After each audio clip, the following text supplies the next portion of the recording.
Hello and welcome back to my new video. এটা ছিল second দিন মন্দারমণিতে, একদম আর্লি মর্নিংয়ে, তখন বাজে ভোর 6টা। তো আমি চলে গেছিলাম সমুদ্রের পাড়ে। দেখো সমুদ্রটা কত কাছে এগিয়ে এসছে। কালকের ভিডিওটা মনে আছে যে নৌকাটা দেখিয়েছিলাম, দেখো নৌকাটার কাছে কালকে গেছিলাম, আর আজকে কত দূরে নৌকাটা। আমি জুম ইন করে ফার্স্টে দেখিয়েছি, এখন দেখো জুম আউট করলাম। তো দিনের বেলাতে এইরকমই সমুদ্রটা প্রায় কাছে চলে এসছে। তো ভোরবেলায় তোমরা এরকম কে কে আছো কমেন্ট করে জানিও, যারা একা একা সমুদ্রের ধারে হাঁটতে ভালোবাসো। আমার কিন্তু বেশ ভালো লাগে, আমি যেখানেই যাই না কেন ভোরবেলায় বেরোই একটু নিজের সাথে একান্তে টাইম স্পেন্ড করতে। কেউ না, শুধু আমি, আমার ক্যামেরা। রিসর্টে গিয়ে ব্রেকফাস্ট করে এবারে আমরা বেরিয়ে যাব আরেকটা নতুন লোকেশন দেখতে, সেটা হচ্ছে লাল কাঁকড়া সি বিচ। ওখানে নাকি প্রচুর লাল কাঁকড়া পাওয়া যায়। কালকে যে টোটোটা করে আমরা ঘুরছিলাম, সেই টোটোটা করে আমরা লাল কাঁকড়া সি বিচে চলে এসেছি। আর জানো তো, ওখানে নেমে যখন সি বিচের দিকে যাচ্ছি, পরিবেশটা এত গ্রাম্য। ঠিক ছোটোবেলায় না আমি এভাবেই ড্রয়িং করতাম, একটা গরু, একটা সুন্দর ছোট্ট বাড়ি, আর তার সামনে গরু আর কি খাবার খাচ্ছে। তো যাই হোক, চলে এসেছি লাল কাঁকড়া সি বিচ দেখতে। এসে দেখছি না কোনো কাঁকড়াই নেই, এত মন খারাপ হয়ে গেছে। ওরা বলেছিল সকাল সকাল আসতে, তাহলে নাকি মানে ভোরবেলাতে বেশ ভালো দেখা যায়। তবু আমরা বেশ 500 মিটার মতন আগে এগিয়ে গেছি, তারপরে আমরা ফাইনালি লাল কাঁকড়ার দেখা পেলাম।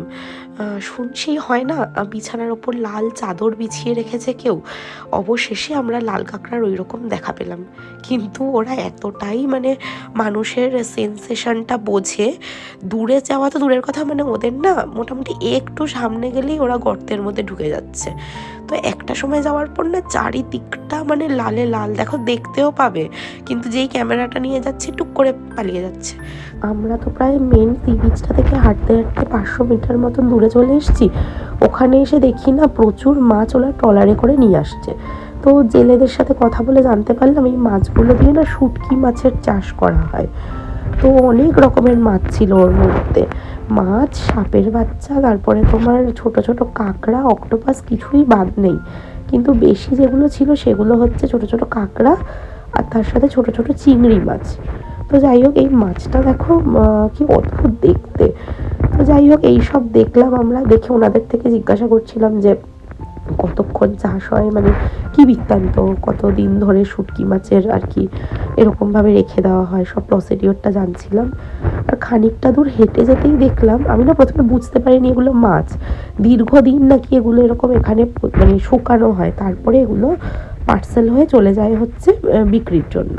এই সব দেখতে দেখতে তারই মধ্যে একটা ছোট কাঁকড়া আর একটা ছোট অক্টোপাস জ্যান্ত আমরা খুঁজে পেয়েছি। তো রোহানের ফ্রেন্ড বলে এটাকে কিনা সমুদ্রের জলে ছেড়ে দেওয়া যাক।